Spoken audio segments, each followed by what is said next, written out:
लोकप्रिय रूप से सवाई राजा जयसिंह के नाम से प्रसिद्ध राजा जयसिंह द्वितीय ने 1727 में जयपुर शहर की स्थापना की। आमेर में बढ़ती जनसंख्या के कारण कछवार राजपूत शासक एक नई राजधानी का निर्माण करना चाहते थे। हालांकि जयपुर आमेर की तुलना में कम भीड़-भाड़ वाला शहर था, लेकिन यह सुरक्षित भी कम था। एक खुले मैदान में स्थित यह नगर तोप के हमले से सुरक्षित नहीं था और मजबूत घुड़सवार सेना के हमले से भी पराजित हो सकता था। इस समस्या को हल करने के लिए जयसिंह द्वितीय ने अपनी राजधानी की सुरक्षा के लिए किलेबंद चोटियों की एक श्रृंखला बनाने की योजना बनाई।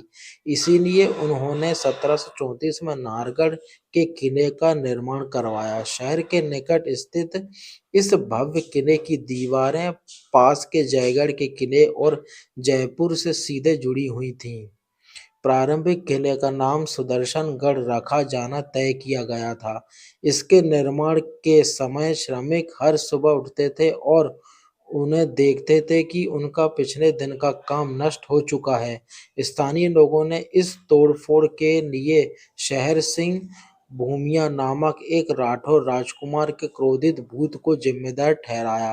परिणाम स्वरूप नाहर सिंह की स्मृति में एक मंदिर बनाया गया और किला नाहरगढ़ के नाम से जाना जाने लगा। नाहरगढ़ शब्द का शाब्दिक अर्थ है बाघों का निवास। परिणाम स्वरूप इस किले को बाघ किला के नाम से भी जाना जाता है। 1857 के प्रथम स्वतंत्रता संग्राम के समय नाहरगढ़ का उपयोग शहर के यूरोपीय निवासी द्वितीय शरण स्थल के रूप में किया गया था। यहाँ शरण लेने वालों में जयपुर के अंग्रेज रेजिडेंट की पत्नी भी थी। 1859 में प्रमुख भारतीय क्रांतिकारी तात्या टोपे अपने अनुयायियों के साथ नाहरगढ़ पहुंचे। हालांकि किले के भीतर से उनके दल पर 9 बार गोलीबारी की गई, फिर भी वे मारक सीमा से बाहर निकल गए और अपना कार्य जारी रखने में सफल रहे। 1944 तक इस किले का उपयोग जयपुर रियासत द्वारा आधिकारिक समय निर्धारण के उद्देश्य से किया जाता था। जंतर मंतर वेधशाला में सम्राट यंत्र का उपयोग करके सौर समस्या निर्धारित किया जाता था और 1 घंटा पूरा होने पर नाहरगढ़ में बंदूक से एक गोली चलाई जाती थी। किले का उपयोग जयपुर के महाराजाओं द्वारा एक शाही शिकार आवास के रूप में भी किया जाता था।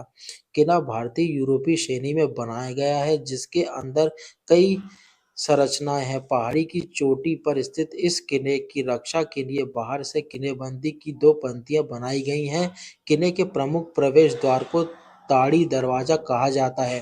प्रवेश द्वार के निकट नाहर सिंह भूमिया का मंदिर स्थित है।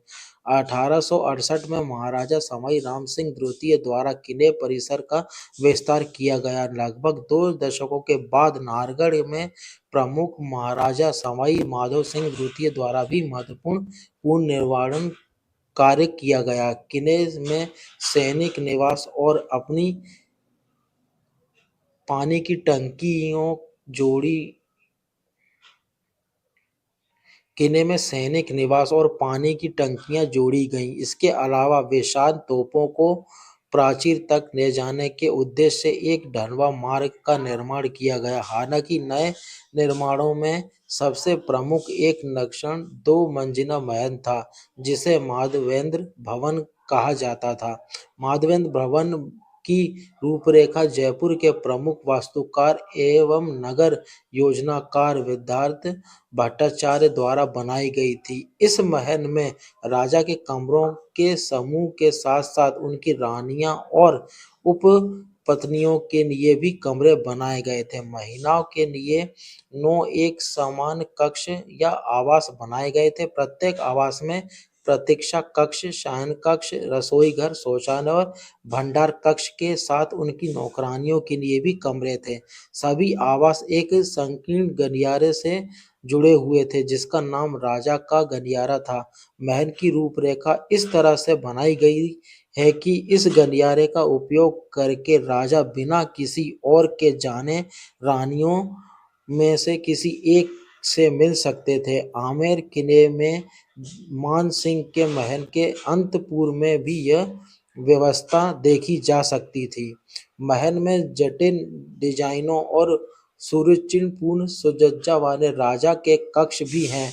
वर्तमान में वहाँ किले में आने वाले अंगतुन लिए एक विशिष्ट भोजनालय बनाया गया है। पूरे महल में यूरोपीय और राजपूत संवेदनाओं के संरक्षण वाले उत्कृष्ट देख देखरेख जाने वाले से इसके अतिरिक्त गलियारों की दीवारें जटिल मीनाकारी के नाम से सुशोभित के भवन के शीर्ष से नगर का भव्य विगम दृश्य देखा जा सकता है। दीवान आम इस किले का एक नए अन्य उल्लेखनीय संरचना है। इसी जगह पर राजा अपनी प्रजा से मिलते थे और उनकी समस्या को सुनते थे। किले के द्वार के पास सैनिकों के आराम करने के लिए कमरे और तोपखाने भी मौजूद हैं।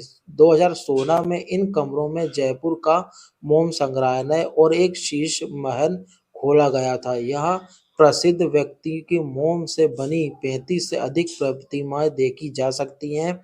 इनमें स्वतंत्रता सेनानी और राजपरिवार के सदस्य शामिल हैं। यहाँ बने शीश महल को लगभग 25 लाख कांच के टुकड़ों से बनाया गया है। इस अंतिम समृद्धि संरचना को सजाने के लिए ठिकारी कांच के नाम स्वर्ण पत्थर रत्न और बड़ी हस्त निर्मित चित्रकारियों का प्रचुर मात्रा में प्रयोग किया गया है।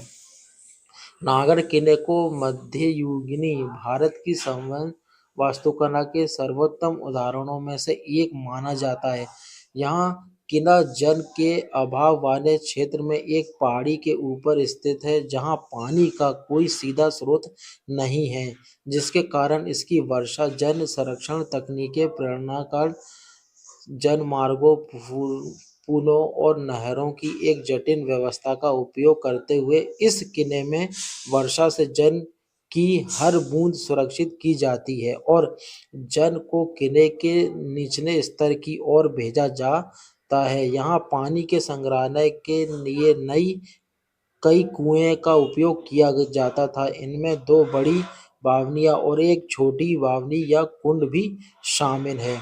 अरावली पर्वतमाला की चोटी पर स्थित नाहरगढ़ किले में अंगतुकों का व्याकुल आत्माओं और आनंद हमलों की कहानियां सुनने को मिलती हैं। यह न केवल राजपूत वास्तुकला की सुंदरता को प्रदर्शित करता है, बल्कि भारत में सराहनीय विकास के लंबे इतिहास को भी रेखांकित करता है।